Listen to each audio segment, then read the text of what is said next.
Scotty Kilmer channel. Today I'm going to show you how you can tell if your car really needs a new timing belt. Now, replacing the timing belt on your car is a pretty expensive endeavor, so you don't want to do it if you don't have to, but you also don't want to damage your engine. Now, this particular vehicle is a Kia Sportage, and if that timing belt breaks, it's an interference engine, so the pistons will hit the valves and damage the engine.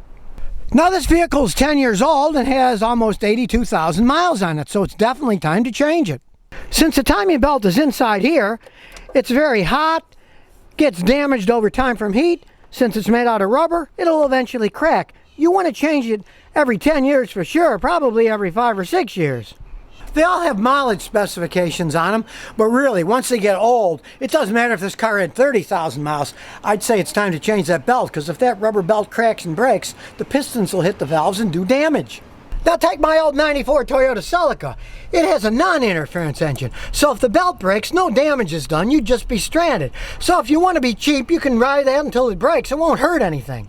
And if you have a more modern engine, like this variable valve timing engine that's in this 2007 Matrix, it doesn't even have a timing belt. It uses a metal chain, and as long as you change the oil and filter regularly, that chain should last forever. Now, I've seen dishonest mechanics in the past charge customers for a timing belt when their newer car actually had a timing chain. They charge them for a job that they didn't even do. So be leery. Find out if your car has a timing belt or a timing chain before you have any work done.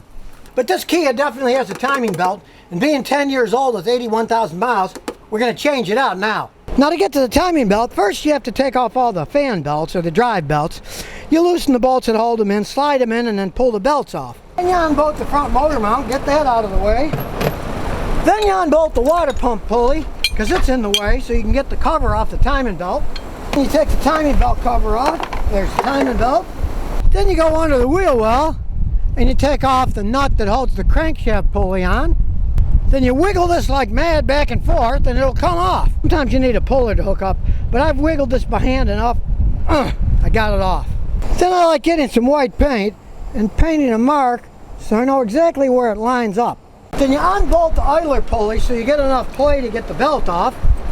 Then pull the old belt off, slide the new belt over. Then you tighten the idler pulley here nice and tight. Then make sure your paint marks line up. To line it up, that's that. That lines up in the top. And the one I made on the bottom lines up with the bottom mark. Then we put all the timing cover plastic pieces on. And bolt the crankshaft pulley back on. Then bolt the water pump pulley back on. Then put the fan belts on. I'm putting new ones because if you change the timing belt, why not change the drive belts too? Then you don't have to think about any of them for a long time. Then bolt the motor mounts back on. Then start it up and see what happens. It's running fine.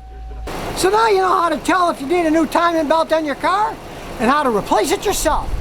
And remember, if you've got any car questions, just visit the Scotty Kilmer channel. And I'll answer them if I ever get tired of driving this Triumph.